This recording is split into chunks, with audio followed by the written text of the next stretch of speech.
കഴിഞ്ഞ തവണ നിങ്ങൾ എതിരില്ലാതെ തിരഞ്ഞെടുക്കപ്പെട്ടു എന്ന് പറയുന്ന വാർഡിൽ മത്സരിച്ചു എന്ന് പറഞ്ഞിട്ട് വലിയ വീമ്പളക്കി മത്സരിച്ച വാർഡിലെ വോട്ടിംഗ് നിലയെന്ന് നിങ്ങൾക്ക് പറഞ്ഞായിരുന്നു. കേൾക്കണോ? മത്സരിക്കാൻ ആളില്ലെന്ന് ഞങ്ങൾ പറഞ്ഞില്ലല്ലോ. ആന്തൂരിൽ കോൺഗ്രസ് ഇല്ലെന്ന് ഞങ്ങൾ പറഞ്ഞിട്ടില്ലല്ലോ. ആന്തൂരിൽ കോൺഗ്രസ് ഉണ്ട്, പക്ഷേ മത്സരിക്കാൻ ആളില്ല.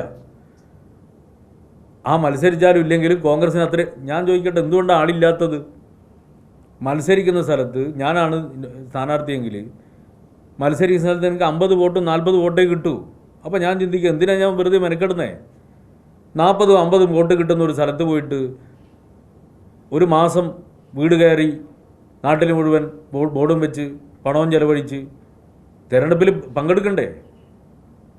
അതിൽ വേണ്ടെന്ന് കോൺഗ്രസിൻ്റെ സാധാരണ പ്രവർത്തകരോ അല്ലെങ്കിൽ അനുഭാവികൾ ആരെങ്കിലും ഉണ്ടെങ്കിൽ അവർ തീരുമാനിച്ചു കഴിഞ്ഞാൽ അവരെ കുറ്റം പറയാൻ കഴിയുമോ? അതാണ് ഞാൻ പറഞ്ഞത്. നേരത്തെ മിക്കവാറും എല്ലാ വാർഡുകളിലും എതിരില്ലാതെ തിരഞ്ഞെടുക്കപ്പെട്ട സ്ഥലത്ത് മത്സരിച്ചു കോൺഗ്രസ്. മത്സരിക്കാൻ വേണ്ടി ഞങ്ങളും പ്രോത്സാഹിപ്പിച്ചു, മത്സരിക്കട്ടെ. മത്സരിച്ചു. കിട്ടിയ അനുഭവം എന്താ? 60 വോട്ടിൽ കൂടുതൽ ഏതെങ്കിലും ഒരു സ്ഥാനാർത്ഥി കിട്ടിയോ? നിങ്ങൾ ഒന്ന് അന്വേഷിച്ച് നോക്കിയാട്ടെ. ഇതാണ് ആന്തൂര്.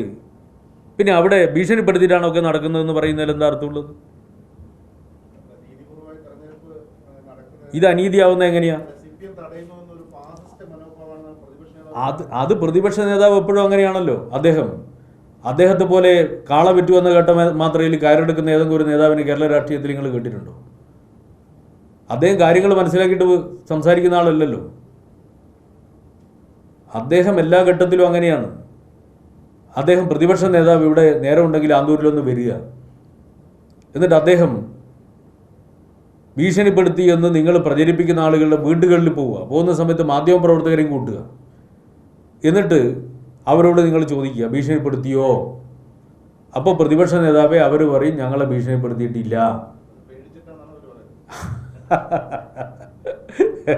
അതിനെന്താ പറയുക? അതിനെന്താ പറയുക?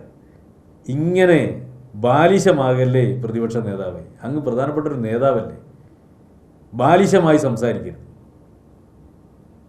അതാണ് ഞാൻ പറഞ്ഞത്. മീശ വിരിക്കുന്നു, കണ്ണ് മിഴിക്കുന്നു.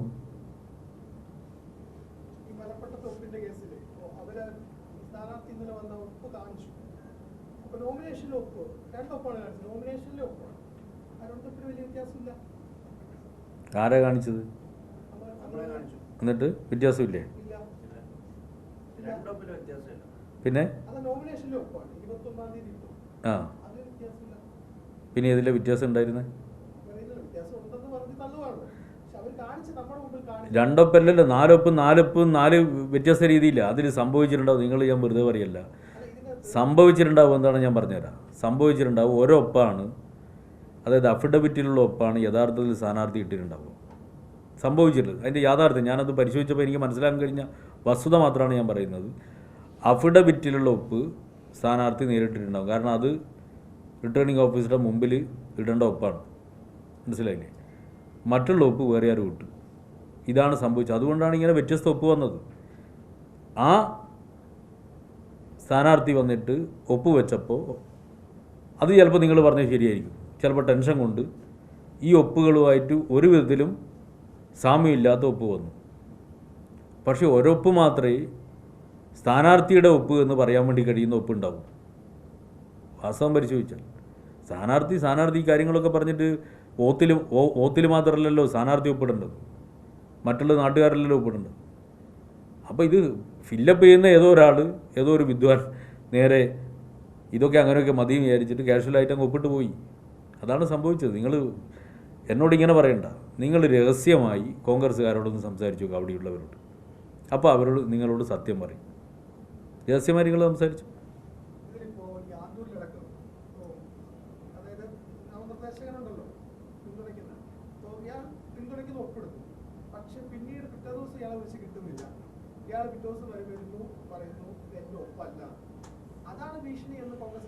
അല്ല, അതല്ല സംഭവിച്ചത്. എന്താണെന്ന് നിങ്ങൾ നോക്കിയോ. നിങ്ങൾ ഈ ഒപ്പ് ഇട്ടെന്ന് പറയുന്ന ആളുകളുണ്ടല്ലോ, നിങ്ങൾ അവരെ നേരിട്ട് പോയിട്ടൊന്ന് കാണണം.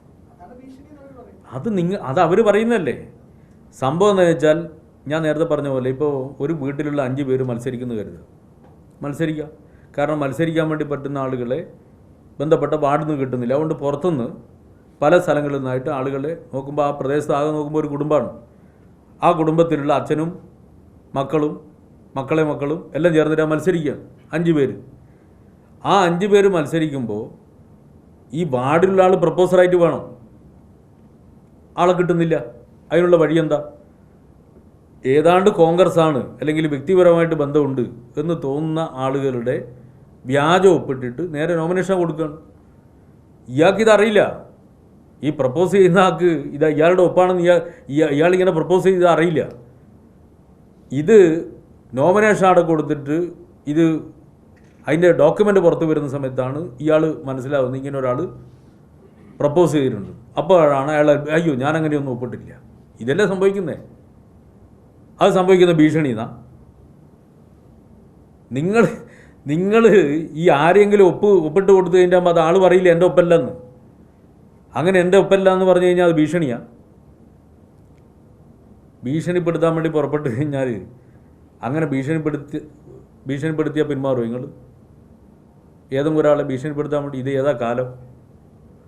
ഞാൻ ചോദിക്കട്ടെ, ഒരാളെ ഭീഷണിപ്പെടുത്തിയാൽ അയാൾ ഞാനാകെ പേടിച്ചു പോയി എന്ന് പറഞ്ഞിട്ട് എവിടെയും നിൽക്കുന്നത് നിങ്ങൾ കണ്ടിട്ടുണ്ടോ? ഇതെല്ലെന്ന് പറഞ്ഞാൽ പഴയ നൂറ്റാണ്ടാ അങ്ങനെ ഭീഷണി. ഇപ്പം നിങ്ങൾ ആരെങ്കിലും പോയിട്ട് ഭീഷണിപ്പെടുത്തിയാൽ അവർ ഭീഷണിക്ക് വിധേയപ്പെടും? ഒരാളും വിധേയപ്പെടില്ല. കാലം മാറിപ്പോയി. ഇപ്പോഴും പഴയ നൂറ്റാണ്ടിലാണ് DCC പ്രസിഡൻറ്റും KPCC പ്രസിഡൻറ്റും അതുപോലെ തന്നെ പ്രതിപക്ഷ നേതാവ് നിൽക്കുന്നത്. ഭീഷണിപ്പെടുത്തി കഴിഞ്ഞാൽ അപ്പം തന്നെ ഓടുന്ന കാല.